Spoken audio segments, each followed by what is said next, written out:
الحمد لله أستعينه وأستغفره ونعوذ بالله من شرور أنفسنا من يهد الله فلا مضل له ومن يضلله فلا هادي له ونشهد أن لا إله إلا الله وحده لا شريك له وأشهد أن محمدا عبده ورسوله قال الله تعالى في كلامه المجيد وفي فرقانه الحميد أولئك الذين اشتروا الضلالة بالهدى فما ربحت تجارتهم وما كانوا مهتدين قال النبي صلى الله عليه وسلم الدنيا مزرعة الآخرة صدق الله العظيم আসসালামু আলাইকুম রহমতুল্লাহি ওয়া বারাকাতুহু। আপনারা সবাই ভালো আছেন? আলহামদুলিল্লাহ।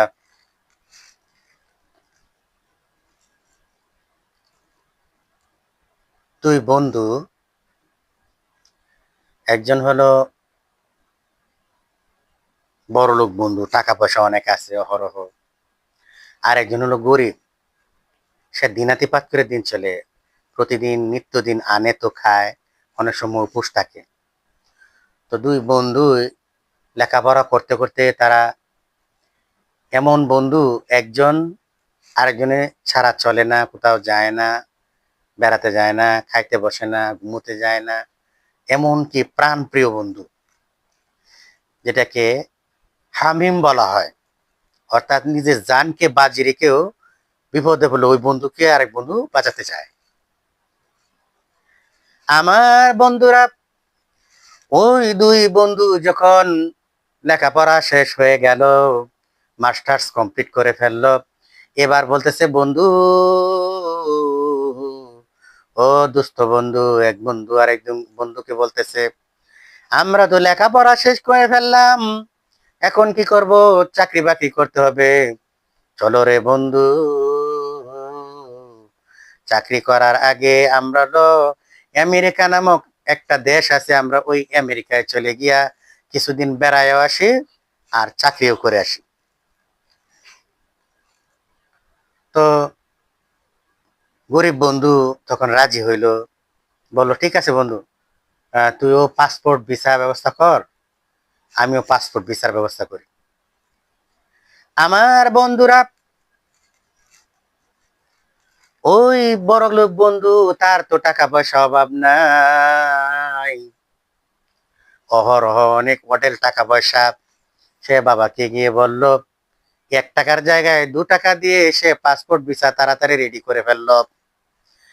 আর গরিব বন্ধু, সে যখন তার বাড়িতে গিয়ে বলল, ও মা, ভাই বোন, মা বাবা, ভাই বোন, তোমরা শোনো, আমার বিদেশ যাওয়ার ইচ্ছে হয়েছে, আমেরিকায় যাব, আমেরিকায় যাওয়ার জন্য পাসপোর্ট আর ভিসা রেডি করে দাও। এই কথা বলার সাথে সাথে গরিব ফ্যামিলি, দিন আনে দিন খায়, এক বেলা খেলে আরেক বেলা খেতে পারে না, উপসে থাকে। তখন বোন বলতেছে, কি ব্যাপার? তাদের সবার চোখ কপালে উঠে গেছে, এত বড় কথা কিভাবে সম্ভব আমেরিকায় যাওয়া? মা বলতেছে এটা কি করে সম্ভব, বাবা বলতেছে এটা কি করে সম্ভব, ভাই বলতেছে এটা কি করে সম্ভব, আমরা গরিব মানুষ, আমেরিকায় যাওয়ার টাকা কোথায় পাবো? ছোট্ট বাচ্চা, ছোট ভাই, সংসারের মধ্যে ছোট ছেলে, সংসারের মধ্যে ছেলে, বড় ছেলে, সে বলতেছে আমি জানি না,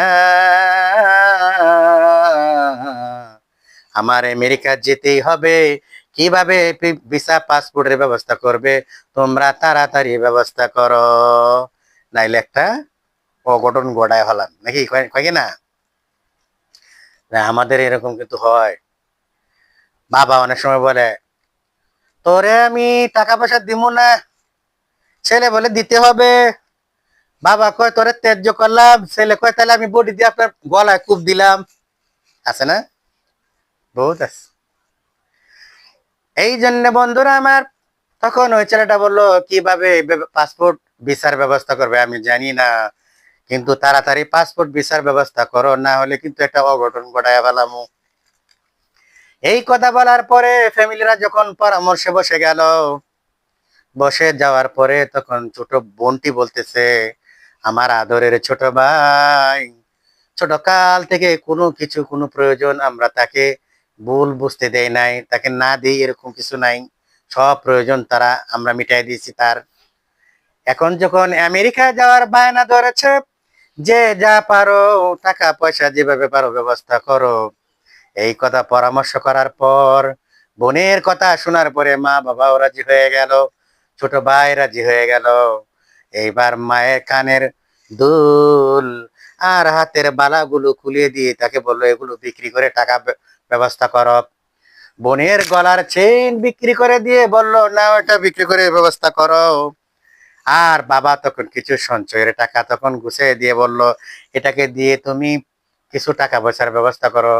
ছোট ভাই সেও কিছু টাকা পয়সা দিয়ে তাকে সাহায্য করলো, এমন ভাবে সাহায্য করলো, যার যা ছিল সোনা গহনা সবকিছু দিয়া, গোয়াল ঘরে দুটা গরু ছিল, ওই দুইটা গরু গোয়াল ঘর থেকে বিক্রি করে দিল। এমনকি তাদের যে জমি জমা ছিল ওগুলো বিক্রি করে দিল। বসত বাড়ি বিটা বাড়ি যেটা থাকবে সেটাও বন্ধক রেখে তারা ওই ভিসা পাসপোর্টের ব্যবস্থা করলো। এইবার যখন ভিসা পাসপোর্টের ব্যবস্থা করা হয়ে গেল, তখন আমেরিকার বড় লোকের বন্ধুর কাছে যা পরামর্শ করলো, দোস্ত রে আমারও পাসপোর্ট রেডি হয়ে গেল, কবে যাবি কোথায় যাবি বল। বড়লোক বন্ধু বলল অমুক দিন অমুক মাসে এতটার সময় ফ্লাইট। ওই গরিব বন্ধু তাকে দেখে দেখে অনুসরণ করে তার সাথে সাথে একই দিনে একই সময়ের ফ্লাইট করলো। দুইজনের মধ্যে যখন ফ্লাইট হয়ে গেল, এইবার বিমানে ওঠার আগে তাদের 10-15 দিন আগে তো একটা বাজার করতে হয়, নিজের খরচ, যাওয়ার জন্য যে সামগ্রীগুলি দরকার। বড়লোক বন্ধুর টাকার অভাব নাই, সুই থেকে ধরে যা কিছু প্রয়োজন সব কিছু লেদারের মধ্যে ভর্তি করে তার এরকম টাসে টুসে করে বললো, কোনো কিছু অভাব নাই, সুই থেকে ধরে খাবার দাবার কাপড় চোপড় যা লাগে সব নিয়ে নিল। কিন্তু গরিব বন্ধু কি করবে, তার এই পাসপোর্ট আর ভিসা ব্যবস্থা করার জন্যই তার টাস টাস শুরু হয়ে গেল। হ্যাঁ, যেটাকে বলে আমাদের ফাটাবাসের সিপায় পড়ে গেল। ফাটাবাসের সিপায় যখন পড়ে গেল, কি করবে কি করবে কিছু না নিয়ে নিজের পরনের যে এক জোড়া জামা কাপড় সেগুলো নিয়ে সে ফ্লাইটে উঠে গেল।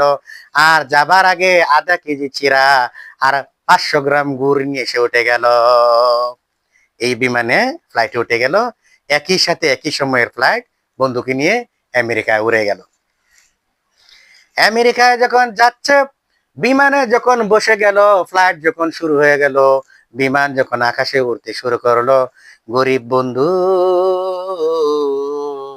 তখন সে চিন্তা করতে লাগলো, আমার পাসপোর্ট ভিসা রেডি করার জন্য আমার মা বাবা কত কষ্ট করেছে, তাদের হাতের বালা, কানের দুল, বোনের গলার চেন, আর বাবার কিছু সঞ্চয়ের টাকা, আর ছোট ভাইয়ের কিছু সঞ্চয়ের টাকা, এবং গোয়ালঘরে যে দুইটা গরু ছিল সেগুলো বিক্রি করে দিল। বিটা বাড়িটা পর্যন্ত আরেকজনকে বন্ধক দিয়ে সেই পাসপোর্ট আর ভিসা রেডি করে দিয়েছে। এখন দেখে এলাম আমি তো নিঃস্ব এবং অসহায়, আমার মা বাবাও নিঃস্ব অসহায় এতিম হয়ে গেল, কিছুই তাদের মধ্যে নাই। কিন্তু একটা তার নলেজে কেস করতেছে, সেটা হলো আমি আমেরিকায় গিয়ে খাই আর না খাই, আমার মা বাবার জন্য যে পয়সাগুলো আমি কামাবো সেই পয়সাগুলো অন্তত তাদের দেশে পাঠিয়ে দিয়ে অন্তত তাদের ঋণ থেকে মুক্ত করতে দিব। এই হলো গরিব বন্ধুর প্ল্যান। যাইতেছে বিমানে উঠতেছে, আমেরিকায় তো কোনো পৌঁছে নাই, কিন্তু প্ল্যান ঠিকই করতেছে। আর বড়লোক বন্ধু সে চিন্তা করলো আমার বাবার কোটি কোটি টাকা আছে, অনেক সম্পদ আছে, আমি অনেক কিছু সাথে নিয়ে নিচ্ছি, আমার কোনো কিছুর অভাব নাই, আমার বুক বিলাসের কোনো অভাব নাই। আমি আমেরিকায় যাব, আমেরিকায় গিয়ে সমস্ত বুক বিলাস সামগ্রী যা পাবো সবকিছু খাবো দাবো আর উড়াবো। এটা হলো বড় লোক বন্ধুর প্ল্যান। দুজনের প্ল্যান কি আলাদা আলাদা না? গরিব বন্ধুর প্ল্যান হলো সে দেশ থেকে নিঃস্ব সহায় এসেছে আমেরিকায়, কিন্তু তার ব্রেনে ক্যাচ করতেছে যে অন্তত বাবা মার মুখের হাসি ফোটানোর জন্য, ঋণ থেকে মুক্ত হওয়ার জন্য যা কিছু কামাই করবে সে পাঠাইয়া দিবে। আর বড় বন্ধু কি বুক বিলাস করবে। আমেরিকায় যখন পৌঁছে গেল, গিয়ে দেখে কি সুন্দর আমেরিকা, উল্টা ফাল্টা গাড়ি চলে, কত জাতের সুখ স্বাচ্ছন্দ্য সামগ্রী, বড় বড় মূর্তি, বড় বড় বিল্ডিং, আর লাইটিং, কত সুন্দর সুন্দর ফিটিং এলাকা, দেশ, এত সুন্দর আমেরিকা, চোখ জুড়িয়ে যায় দেখলে। এইবার বড়লোক বন্ধু বলতেছে, চলো বন্ধু, এসেছি যখন আমরা একই মেদে, 5 বছরের মেদে ভিসা নিয়ে আমরা আমেরিকায় আসলাম। আমেরিকায় যখন আসলাম, এবার আমরা চাকরির খুঁজে বের হয়ে যাব।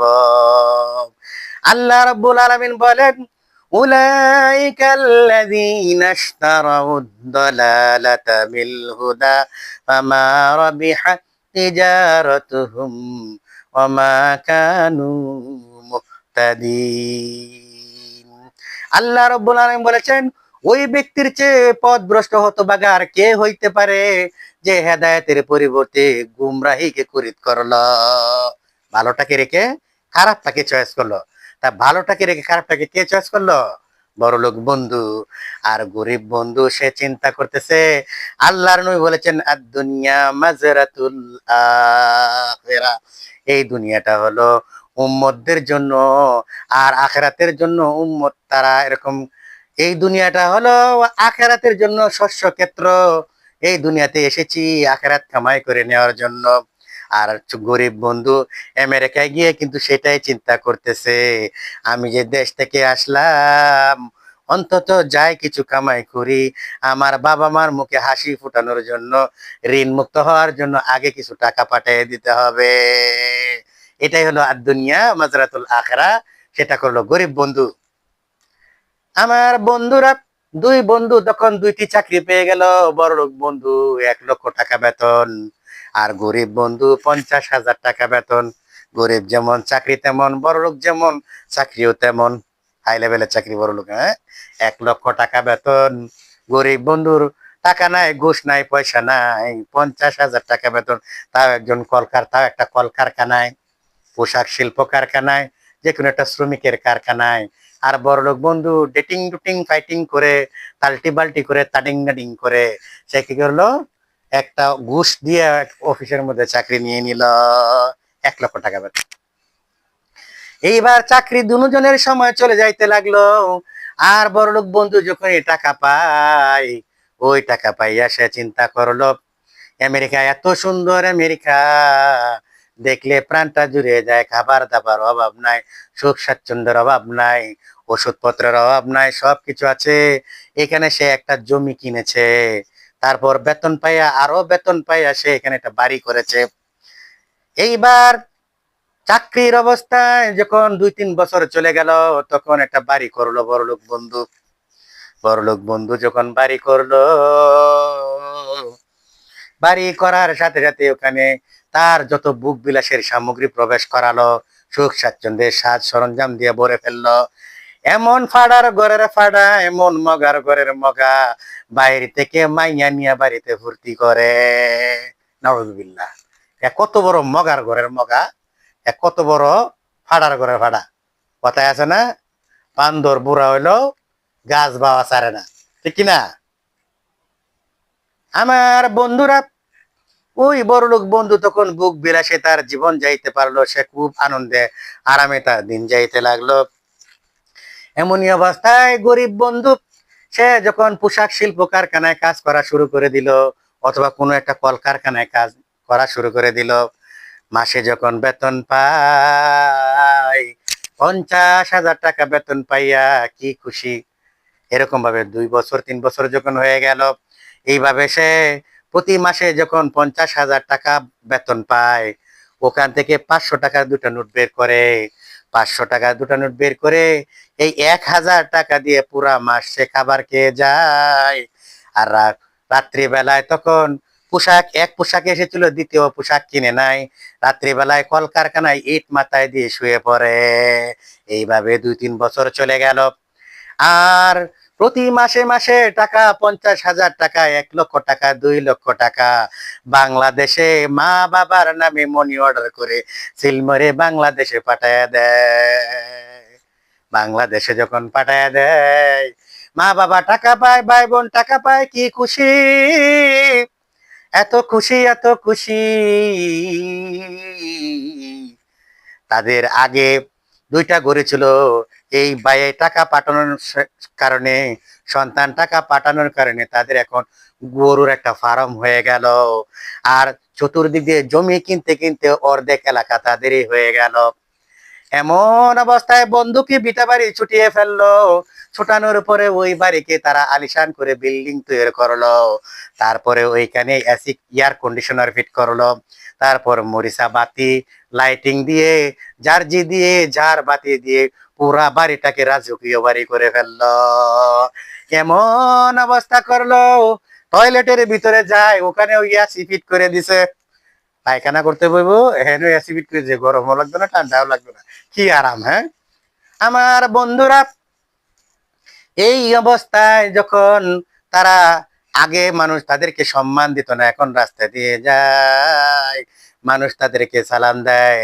এখন তাদেরকে অন্যরা চেয়ার ছেড়ে দিয়ে তাদেরকে ছেড়ে বসতে দেয়। আর যখন এলাকাওয়ালারা কোনো বিপদ আপদে পড়ে যায়, তখন তারা তাদেরকে টাকা পয়সা দিয়ে সাহায্য করে। এইভাবে তাদের এলাকায় তাদের সুনাম সারা এলাকায় ছড়িয়ে পড়লো। তাহলে গরিব বন্ধু কি বুদ্ধিমানের কাজ করছে নাকি বলেন? গরিব বন্ধু বুদ্ধিমানের কাজ করলো। এদিকে গরিব বন্ধু 1000 টাকা দিয়ে পুরা মাস চালায়, তারপরে বলো আমি খেয়ে আছি, খুব আরামে আছি। কিন্তু আমার মা বাবা না জানি কি কষ্টে আছে রে, তারা না জানি না খেয়ে আছে। কারণ আসার সময় আমি তাদেরকে 10টা টাকাও রেখে আসি নাই। এই কথা চিন্তা করার পরে যখন 5 বছর পর্যন্ত টাকা পয়সা দিতে লাগলো, 5 বছরের ম্যাচ শেষ হয়ে যাওয়ার আগে মাত্র 15 দিন সময় তার হাতে আছে, বাড়িতে চলে আসবে। এমতো অবস্থায় ছোট ভাই তার বড় ভাইয়ের কাছে এলাকা থেকে একটা চিঠি লিখলো। চিঠি লেখার মধ্যে বলতেছে, আমার ভাই আপনি শোনেন, আমাদের আগে স্বর্ণের অলংকার 2টা বালা বিক্রি করেছিলে, মায়ের হাতে এখন বড়ির বড়ি ওজন 8টা 10টা বালা দিয়ে রাখছি। মায়ের কানের দুল এমন ওজন, কান চিরে পড়ে যাইতে চায়, গলার হার বানিয়ে দিয়েছি। বোনকেও গলার হার বানিয়ে দিলাম, কানের দুল বানায় দিলাম, চেন বানায় দিলাম, পায়ে সোনার নুপুর বানায় দিলাম, কোমরে সোনার বিছা বানায় দিলাম। ও ভাই, আমাদের এখন আর কোনো সুখের অভাব নাই। ও গো ভাই, আরো শোনো সুসংবাদ, আমরা যখন এলাকায় যাই তোমার কথা সবাই প্রশংসা করে। তোমার জন্য সকল এলাকার মানুষ বিবাহ দেওয়ার জন্য মহিলারা এসে ভিড় করে। আমরা তোমার জন্য বউ ঠিক করে রেখেছি গো ভাই, তুমি এলাকায় দেশে আসবে, আর আসার সাথে সাথে তোমাকে বিবাহ করায় দিব। চলো বলেন সুবহানাল্লাহ। আমার বন্ধুরা, ওই গরিব বন্ধু চিঠি পায় আর খুশিতে আনন্দে বাকবাকুম হয়ে ওঠে, লাফ দিয়ে সে গাছে উঠবে না পানিতে পড়বে কোনো দিশা পায় না। খুশি না? এখন 5 বছরে যে সময়টা কষ্ট না লাগছিল, কিন্তু 15 দিন আগে যে চিঠিটা পেয়েছে সুসংবাদ, এত খুশির সুসংবাদ, কোথায় রাখবে সে? এত কিছু করেছে ছোট ভাই, এত কিছু লিখেছে প্রশংসা, তার এখন সে এমন তার হাল হয়ে গেছে যেমন বনের পাখিকে খাঁচার মধ্যে আটকে রাখলে যেরকম অবস্থা হয়। সে শুধু জানতে চাইতেছে, তার মনটা এমন অবস্থা হয়ে গেল, আর বলতেছে আহারে, খাঁচার ভিতরে আছি, আমার খাঁচার পাখির মুখটা যদি খুলে দেওয়া হয়, আমি পাখি আকাশে উড়াল দিব, আমার স্বাধীনতায় আমি দেশে চলে যাব। আমার বন্ধুরা, এইভাবে ছোট ভাই তখন প্রশংসাপত্র লিখলো, চিঠি লিখলো। আর গরিব বন্ধু তখন দেশে যাওয়ার জন্য আনন্দে উদ্দোলিত হয়ে গেল। বাড়িতে যাওয়ার জন্য, দেশে বাংলাদেশে যাওয়ার জন্য ছটফট শুরু করে দিল, কখন সে বাড়িতে যাবে। আমার বন্ধুরা, এদিকে বড়লোক বন্ধু কি হলো, বড়লোক বন্ধু এখানে জমি করলো, বাড়ি করলো, ভোগ বিলাস করলো, 5টা বছর সে আনন্দে কাটাইয়া দিল। মদ গাঁজা ইয়াবা প্রেসিডেন্ট ডাইল খাওয়া শুরু করে মেয়ে নিয়ে ফুর্তি করে তার সময়টা কাটিয়ে দিল। এমন কাটিয়ে দিল, এই 5 বছরের ভিতরে বাবা মার একটু খোঁজ খবরও নেয় নাই, দেশে কে কি হালতে আছে কেউ কোনো খোঁজ খবর নেয় নাই, কোনো টাকা পয়সাও পাঠায় নাই, কারো উপকারও করে নাই। এখন তাকে এসে বলতেছে আমেরিকার সেনাবাহিনীরা আসলো, সেনাবাহিনীরা এসে দেখে এত বড় সুন্দর একটা বিল্ডিং এই জায়গায়, হ্যাঁ এটা কে করলো, অমুকে মালিক আসো। দেখি তুমি কোথায় নাগরিক, তুমি কোথাকার নাগরিক? বলে হ্যাঁ আমি, যে আমার পাসপোর্ট ভিসা, পাসপোর্টে দেখা যায় 5 বছরের মেয়াদ শেষ, আর মাত্র 3 দিন আছে, বাড়িতে চলে যেতে হবে। বড়লোক বন্ধু বলে কেন? আমি আমার বাপের টাকা দিয়ে, আমার টাকা দিয়ে আমি বাড়ি করেছি, ঘর করেছি, ভোগ বিলাস করেছি, আমার ঘরে আমি যা পারছি তাই করছি, এখন আমি এখানে থাকবো। আমেরিকার সৈন্যরা বলতেছে তুমি থাকতে পারবে না, কারণ তুমি বাংলাদেশের নাগরিক, এটাই হলো তোমার ভিসা। এই ভিসার 5 বছরের ভিসা মাত্র আর 3 দিন বাকি। 3 দিন পরে যদি তুমি এইখানে থাকো, আমরা তোমাকে হাতে বেঁধে পায়ে বেঁধে পিটাইয়া নিয়ে তোমাকে বিমানে উঠাইয়া দিব, টেং টেং করে বাংলাদেশে চলে যাবে। বলে না না আমি বাংলাদেশে যাব না, যদি না যাও আমি তোমাদেরকে, আমরা সেনাবাহিনীরা পিটাইয়া তোমাকে পাঠিয়ে দেব। বলে বাড়িঘর বিল্ডিং করে, বাড়িঘর বিল্ডিং তুমি কেন করছিলা? তুমি, তোমার বাড়ি না, এই জায়গাটাও তোমার না, আমেরিকা তোমার বাপ দাদার না, তুমি কেন জমি এখানে করে করলা? কেন তুমি এখানে বিল্ডিং করলা? তুমি কেন বাড়ির জন্য কিছু করো নাই, কিছু পাঠাও নাই? সুতরাং এই তুমি চলে যাওয়ার পরে এই জমি আর বাড়ি এটা সরকারের হাতে হস্তান্তর হয়ে যাবে। চলে বলেন ঠিক কিনা আমার বন্ধুরা? আর দুনিয়া মাযরাতুল আখিরা, দুনিয়াটা হলো আমাদের জন্য শস্যক্ষেত্র, এই আমাদের বাড়ি হলো জান্নাত, ওই জান্নাত থেকে আমরা এখন দুনিয়া এসেছি, এটাই হলো আমেরিকার 5 বছরের আমেরিকার ভিসা। এই বন্ধুরা আমার, গরিব বন্ধুর মতো এসে যারা এই দুনিয়া এসে যারা খেয়ে না কেউ আল্লাহকে ডাকে, 5 ওয়াক্ত নামাজ পড়ে, এটা তার নামে মনি অর্ডার করে জান্নাতে চলে যাচ্ছে। একবার সুবহানাল্লাহ বললো, ওটাই মনি অর্ডার হয়ে জান্নাতে চলে গেল। কোরআন তেলাওয়াত করলো, এটাই তার নামে জান্নাতে চলে গেল। জিকির করলো, এটাই তার নামে মনি অর্ডার হয়ে জান্নাতে চলে গেল। এই দুনিয়া থেকে যারা নেকামল করবে রে, মৃত্যুর সময় ছোট ভাই যেভাবে বড় ভাইয়ের কাছে চিঠি দিয়েছিল, এই ইমানদার বান্দার জন্য, নামাজি বান্দার জন্য মৃত্যুর সময় আজরাইল এসে হাতে একটা ছবি দেখাবে, ও আল্লাহর বান্দা তুমি দুনিয়ায় থাকতে কত অভাব অনটনে তুমি জিন্দেগি যাপন করেছো, তবু আল্লাহকে ভুলে যাও নাই, তবু জিকির আজকার দিকে ভুলে যাও নাই, তবু নামাজকে ছাড়ো নাই। এই দেখো আমার হাতের দিকে তাকাও, এই হলো জান্নাত তোমার জন্য, এই বিল্ডিংটা দেওয়া হবে, এই 7,000 তলা বিল্ডিং দেওয়া হবে, এই কাঠ পালং স্বর্ণে তোমাকে দেওয়া হবে, এই স্বর্ণর উপর বিল্ডিং দেওয়া হবে। এইভাবে জান্নাতি বান্দাকে ফেরেশতা এসে সুসংবাদ দিতে থাকবে। শুধু তাই নাই, আরো 500 ফেরেশতা এসে রায়হান ফুলের মালা নিয়ে এসে তার গলায় পরিয়ে দিবে, আর বলবে হে আল্লাহর বান্দা, তুমি দুনিয়াতে কত কষ্ট করেছো, তবে আল্লাহকে তুমি ভুলে যাও নাই। আর আল্লাহকে ভুলে না যাওয়ার কারণে 2 রাকাত নামাজ পড়েছো, জান্নাতে মনি অর্ডার হয়ে চলে গেল। আর তুমি কোরআন তেলাওয়াত করেছো, সব কবল আমল, দান খয়রাত করেছো, সব আমল জান্নাতে চলে গেল। এখন তুমি শুধু মৃত্যুবরণ করবে, আর মৃত্যুবরণ করার সাথে সাথেই তোমাকে এই দেখো আল্লাহ তাআলা 70 থেকে 72টা হুর দান করবেন। এই দেখো জান্নাতে তোমাকে পার্ক দেওয়া হবে, জান্নাতি সালসাবিলের নদী দেওয়া হবে, এই দেখো জান্নাতে তোমার জন্য হুর গিলমান দেওয়া হবে, আর জান্নাতে তোমার জন্য এত খাদেম, এত হুর, এত সুখ স্বাচ্ছন্দ্য দেওয়া হবে। এই কথা বলার পরে ইমানদার বান্দা মৃত্যুর সময় সে ওই খাঁচার পাখির মতো ছটফট করতে দেবে, যেভাবে মেয়ের গরিব বন্ধু চটপট করতেছিল দেশে যাওয়ার জন্য, এইভাবে আজরাইল যখন তার জান্নাতের ছবিটা দেখাবে, ওই আল্লাহর বান্দা চটপট করে আর জান্নাত দেখতে দেখতে হাসতে হাসতে শেষে তখন তার প্রাণটা বেরিয়ে যাবে। সুবহানাল্লাহ। এই হলো জান্নাতি গরিব বন্ধুর, তার হলো আলামত। যারা গরিব থাকবে, জান্নাতি মানুষ, তারা ইমানদার থাকবে, তাদেরকে সুসংবাদ দিয়ে সে কি করবে, আটার খামির ভিতর থেকে চুল বের করলে যেরকম এরকম ভাবে প্রাণটা বের হয়ে যাবে, সে টেরও পাবে না। কিন্তু প্রাণটা বের হওয়ার সাথে সাথে আর ফেরেশতারা তাকে নাচতে নাচতে আল্লাহর দরবারে পৌঁছে দিবেন। জোরে বলেন সুবহানাল্লাহ। আমার বন্ধুরা, আর যে বেঈমান থাকবে তাকেও বলা হয়েছিল আর দুনিয়া মাযরাতুল আখিরাহ, দুনিয়াটা শস্যক্ষেত্র, কিন্তু সে আল্লাহকে ডাকে নাই। এসে সে মদ গাঁজা ইয়াবা পেন্সিডিল বড়লোক বন্ধুর মতো সে বুক বিলাসের সামগ্রী তৈরি করে, কিন্তু আল্লাহকে ডাকার সময় পায় নাই, গরিবকে দান করার সময় পায় নাই, মসজিদে যাওয়ার সময় পায় নাই। সুতরাং মৃত্যুর সময় ওই ব্যক্তিকে যখন জাহান্নামের ছবি দেখানো হবে, এই যে তোমাকে এই শাস্তি দেওয়া হবে, কবরে যাওয়ার সাথে সাথে তোমাকে করাত দিয়ে দ্বিখণ্ডিত করে ফেলা হবে, আগুনের পোশাক পরায় দেওয়া হবে। এইভাবে যখন দুঃসংবাদ দিতে থাকবে, তখন বলবেন না না না, আমি দুনিয়া ছেড়ে যাব না। আজরাইল তখন বলবে দুনিয়াটা তোর বাপ দাদার না, এই দুনিয়াটা তোর 14 গোষ্ঠীর না, এই দুনিয়াটা তোর ছিল না। তুই যখন দুনিয়াতে এসেছিলি আল্লাহ তোকে সময় ঠিকই দিয়েছিল।